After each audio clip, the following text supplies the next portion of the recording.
The snow was falling in thick, windless sheets when Sergeant William Harlan first saw the man stumbling out of the tree line.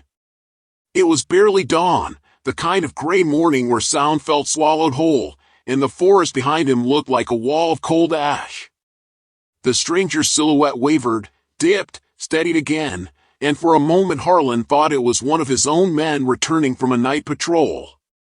Then the figure collapsed onto his knees, the rifle hanging useless from his shoulder, and Harlan realized from the cut of the uniform and the shape of the helmet that this wasn't an American at all. It was a German soldier, alone, bleeding, and terrified. Harlan approached slowly, boots cracking through the crusted snow. He kept his rifle low, not pointed, but not relaxed either.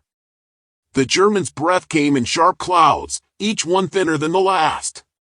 When their eyes met, something passed between them, an understanding, or maybe just recognition that both were too tired to pretend they were monsters.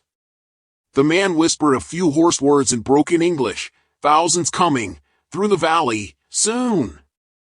Then he sagged sideways, shivering. Harlan hesitated only a moment before pulling a canteen from his pack and lifting it to the man's lips. Water spilled down his chin, freezing instantly on the collar of his coat. Harlan didn't know why he cared.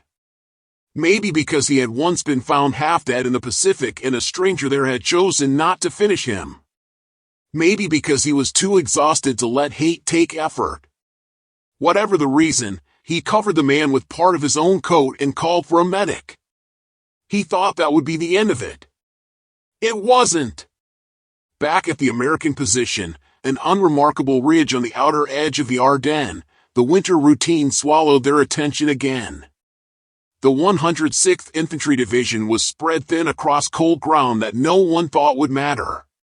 The high brass believed the war was winding down, and their orders reflected that confidence. Mines were sparse, patrols light, ammunition counted by hand because resupply convoys were always late. Radios sputtered half the time, refusing to carry voices through the frozen air. They were 800 tired men in a quiet forest that seemed tired too. Harlan belonged to the silence more than anything else. 28 years old, from a flat patch of Kansas where winters were harsh but honest, he had never asked for a heroic life. He wanted only to finish this war with enough of himself intact to return home, mend fences, and spend the rest of his days hearing nothing louder than the wind rolling across wheat. But silence in war rarely means peace. It often means something gathering. On the morning after they found the wounded German, the first signs appeared. Private Maurer, barely 20 and always jumpy, reported seeing movement on the tree line. Not close, but consistent, shadows pacing the ridge, too measured to be wildlife. Harlan scanned through binoculars, but saw only the flicker of white on white. Later, during midday watch, Corporal Nichols swore he heard metal clicking far off behind the slope, like weapons being checked in unison. The sound was faint, no louder than an echo in a dream, yet it carried purpose. No one fired. No one shouted. The forest simply watched them. By evening the unease had spread through the company. Horses in the supply unit grew restless without reason, stamping and pulling at their lines. The few dogs the medics kept for tracking whined at the tree line. Even the birds vanished. Harlan felt at first as pressure, a heaviness that didn't come from the cold. When he stepped beyond the trench, the forest felt populated, alive with unseen eyes. At dusk, with the sky the color of dying embers, he tracked the horizon and saw it, a shape, then another, then dozens. German silhouettes on every ridge, perfectly still, not advancing, not retreating. They were simply there. That night the officers argued in hushed tones. Lieutenant Wren, always eager to prove himself, demanded authorization to send a probing patrol. Captain Holloway denied it. Holloway was older, his nerves tempered by the Pacific, and he recognized something Wren didn't, the deliberate patience of an enemy who was not afraid of time. Holloway paced the command tent, staring at the frozen canvas as if he expected it to collapse under the weight of the truth. 800 Americans were now encircled by more German presence than anyone had imagined possible this close to the war's end. But the Germans didn't fire. They didn't taunt. They didn't even approach with demands. They only watched, day and night, as if waiting for something or someone. On the second day of the silent siege, at high noon, a single figure emerged from the fog. He walked openly, hands visible, an interpreter trailing behind him. The American line tensed, rifles raised, but the man did not flinch. He wore the insignia of a senior officer, though battered and dulled by weeks in the cold. He stopped just before the outer American trench, and with deliberate calm, he spoke through his interpreter. "We know one of ours was found," the interpreter said. "We know your sergeant kept him alive." Harlan felt the eyes of every man shift to him. He stood in the back, silent, unsure what this meant. The German officer continued, "Command has taken note of this. In war, mercy is rare. When it appears, it must be weighed." Nothing about his tone hinted at threat, yet nothing about it offered reassurance either. It was ritualistic, as if he were addressing a question larger than the men in front of him. He stared directly at Harlan, as though searching him for something hidden beneath the layers of dirt and fatigue. Then, without another word, he nodded and left with the same measured pace with which he'd arrived. Harlan's skin crawled as he watched the silhouettes retreat into the whiteness. He couldn't have explained why. But deep inside, he sensed this wasn't diplomacy and it wasn't surrender. It felt like being examined, not as an enemy, but as a possibility. The next 3 days slowly strangled the division's nerves. The Germans did not attack, but they grew more visible. Everywhere a man looked, there were shapes standing on ridges, blending into the snow. At night, faint sounds drifted through the forest, footsteps, indistinguishable speech, the rasp of metal on frozen bark. Once, someone found a crate of food left at the edge of camp, untouched, as if deliberately placed. Another morning, a thin strip of wool was tied to a branch near the trench, its dry texture suggesting it had been left as a warning before the night storm hit. The men debated endlessly what any of it meant. Sleep became a fragile thing. Some soldiers paced until dawn. Others stared into the trees until their eyes stung. Harlan tried to keep calm, tried to convince his squad that panic would only make them targets. But even he felt the psychological vice tightening. He had the unshakable impression that every move he made was being watched and evaluated, as if the enemy had decided the fate of 800 men might hinge on the character of one.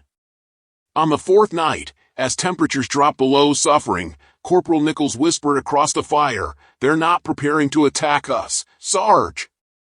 They're waiting to see what we do." Harlan didn't respond.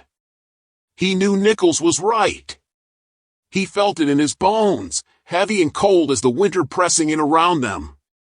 On the fifth morning, as the sun struggled to rise behind a curtain of steel-gray clouds, the uneasy balance shattered.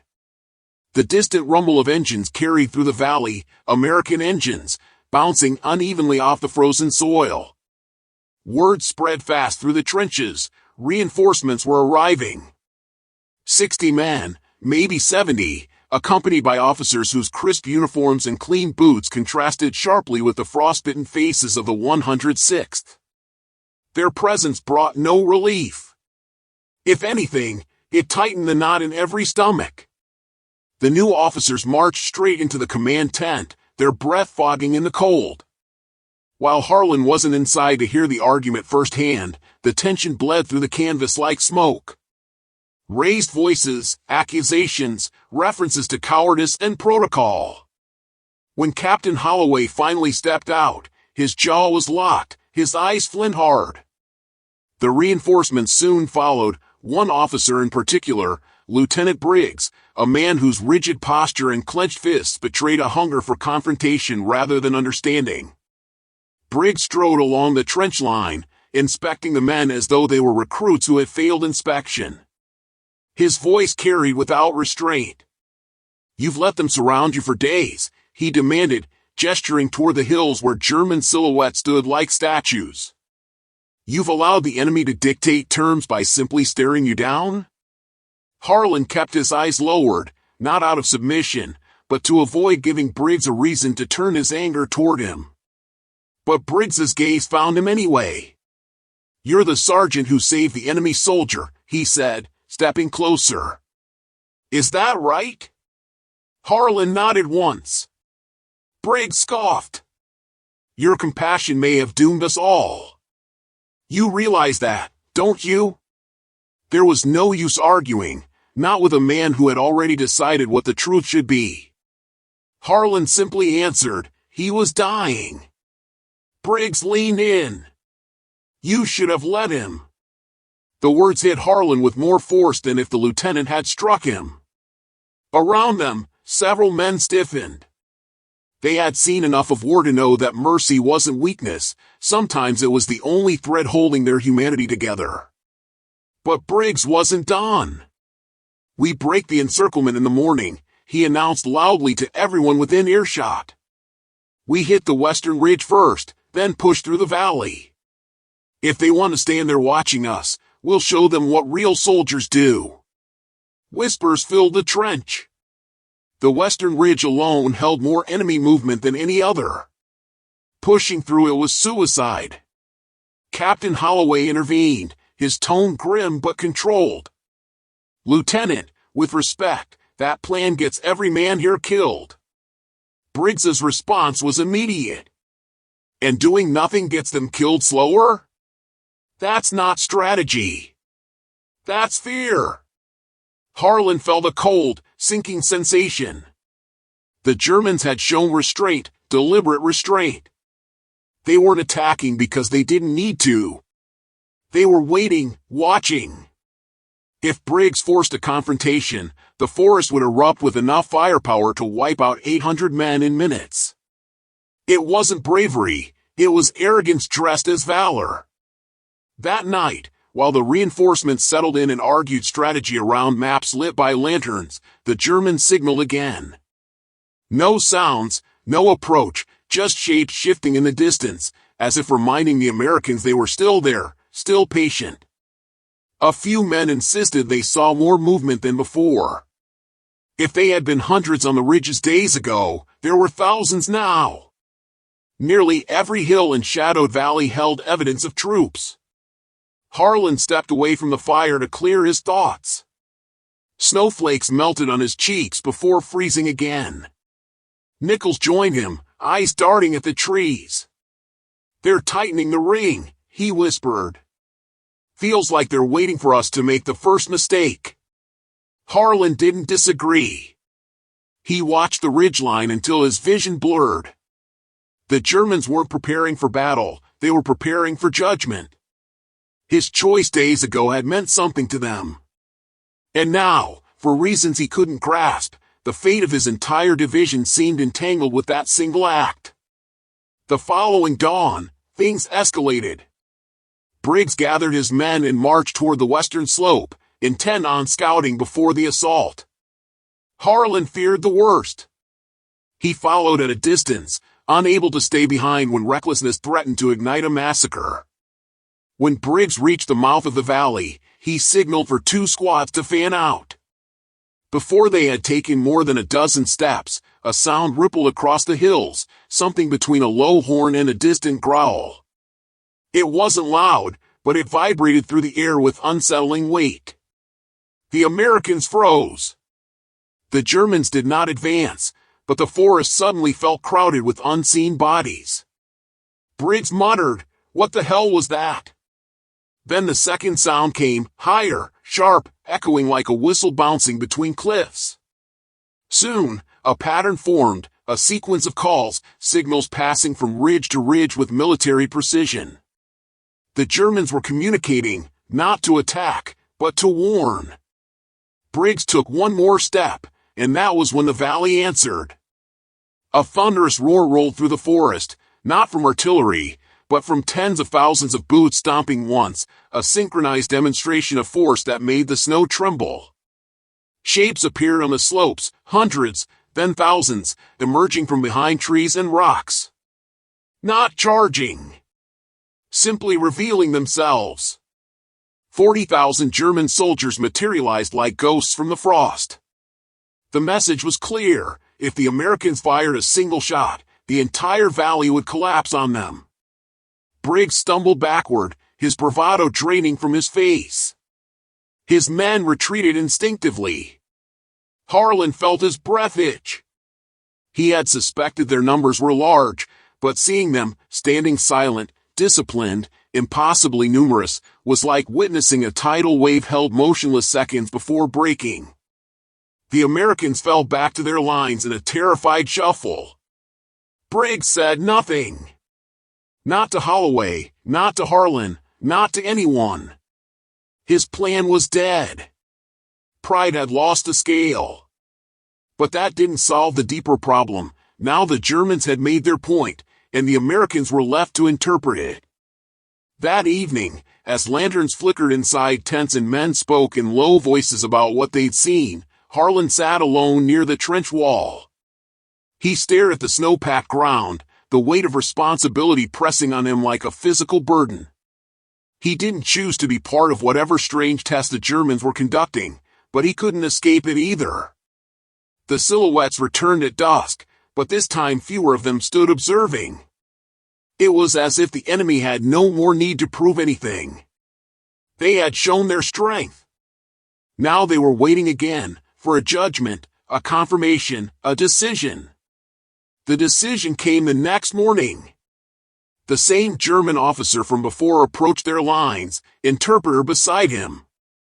He waited patiently while Holloway and several others gathered. Harlan stood behind them, heart racing, knowing instinctively that this moment was connected to him. The officer spoke softly, his breath forming pale ribbons in the cold. "Your sergeant chose mercy," he said through the interpreter. "He chose to preserve life. We wish to see if that choice was an accident, or a truth." He paused, his eyes scanning each American, lingering on Harlan. War often demands brutality. But sometimes restraint determines the fate of many more than bullets can. Holloway remained silent. The Germans were not boasting. They were delivering their verdict. "You have passed," the officer concluded. He reached into his coat and pulled out a small metal token. It wasn't an official medal, but something handmade, an improvised insignia, shaped from scrap steel and bound with a strip of leather. He handed it to Harlan through the interpreter. "This," the officer said, "may protect you. Or it may mark you. But it is given with respect." There was no further explanation. No demands. No threats. The Germans stepped back, and with almost choreographed fluidity, their forces began to withdraw into the forest. Not in panic, not in defeat, simply ending the siege as abruptly as it had begun.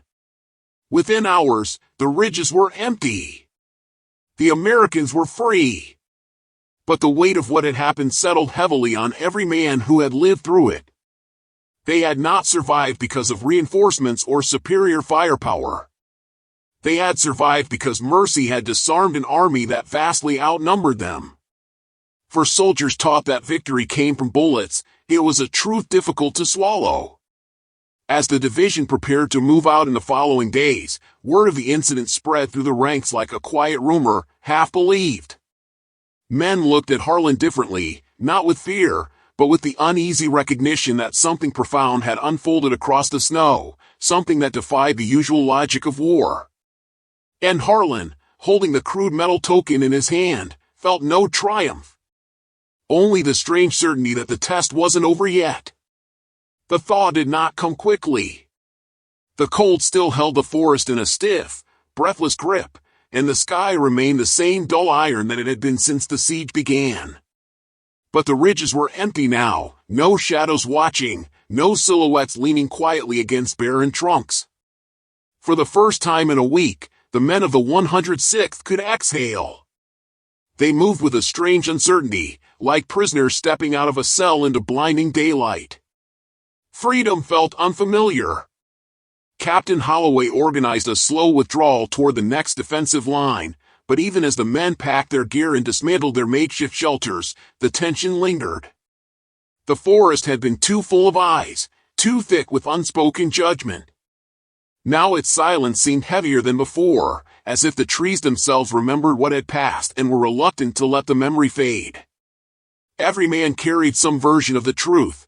They had survived not through firepower or strategy, but through an unexpected restraint that came from one sergeant's quiet decision. Harlan said little during the march.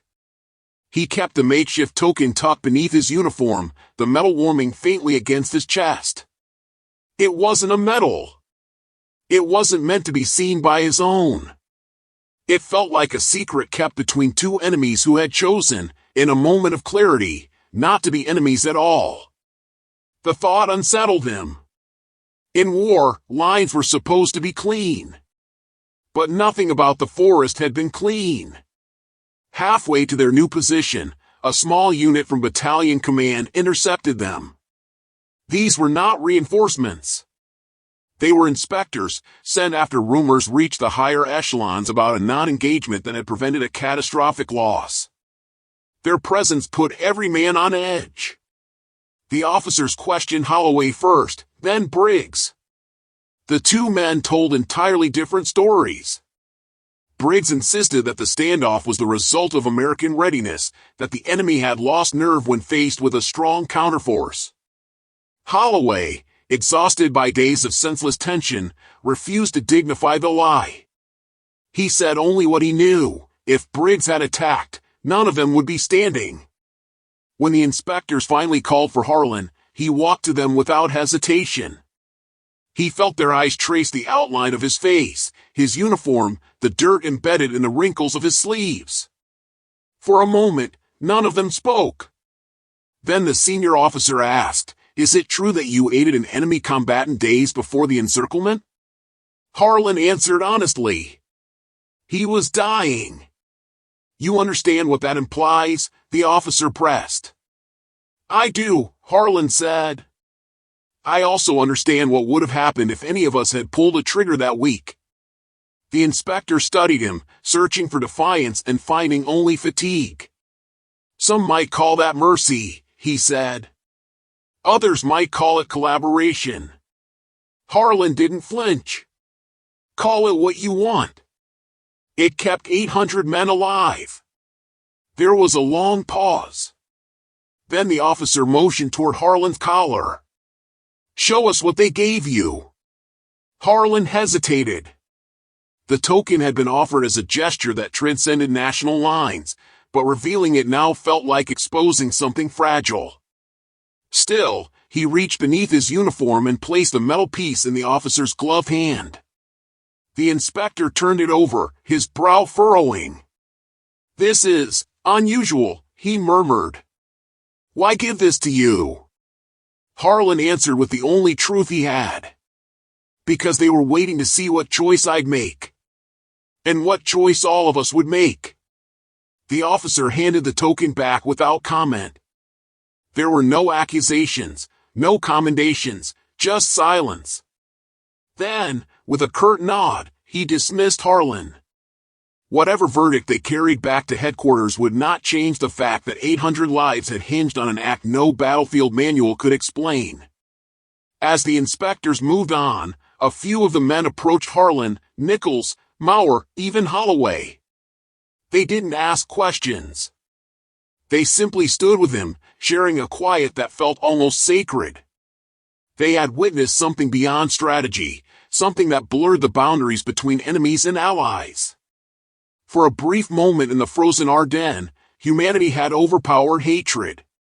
The following days passed in a heavy, contemplative rhythm. The division regrouped with other units, their story carried by whispers more than reports. No one quite knew what to make of it. Some dismissed it as a fluke. Others believed it was the forest that had held its breath, unwilling to let violence stain its snow again. But a few understood the deeper truth. Mercy had changed the front line as surely as any bullet or artillery barrage ever had. Weeks later, after the line stabilized and the German forces retreated further east, Harlan took a solitary walk along a ridge near their new position. The snow had begun to thin, leaving patches of brown earth exposed. The air was still cold, but not the bone-deep cold that turned breath into ice. He paused at the top of the slope, looking out across a valley untouched by battle. The silence felt different now, no longer watchful, but at peace. As he stood there, he felt the unmistakable prickle of being observed. He turned slowly. Across the valley, barely discernible against the pale landscape, a single figure stood beside a distant tree. The uniform was German. The posture was familiar. The man raised a hand, not in greeting, but in acknowledgement, one soldier to another, separated by a war that neither fully understood anymore. Harlan touched the token beneath his shirt, feeling the edges press lightly against his skin. When he looked back across the valley, the figure was gone. He walked down the ridge with steady steps, his breath curling in the air. The war was not over, but something inside him had shifted. He no longer saw the enemy as faceless shadows. He had seen their restraint, their discipline, their humanity. And he had seen how a single choice, a small, quiet choice, could bend the trajectory of an entire front. Sometimes the bravest thing a man can do is choose not to fight. Sometimes the strongest stand is the one that leaves no bodies behind. And sometimes, on a frozen morning in the middle of a war, mercy becomes the loudest force on the battlefield. If this story moved you, take a moment to support the voices that keep history alive. Like this video to help the algorithm surface these forgotten narratives. Subscribe if you want to hear more stories of courage, complexity, and humanity hidden beneath the noise of war. And tell me in the comments where you're watching from, because these stories mean more when they're shared across all corners of the world.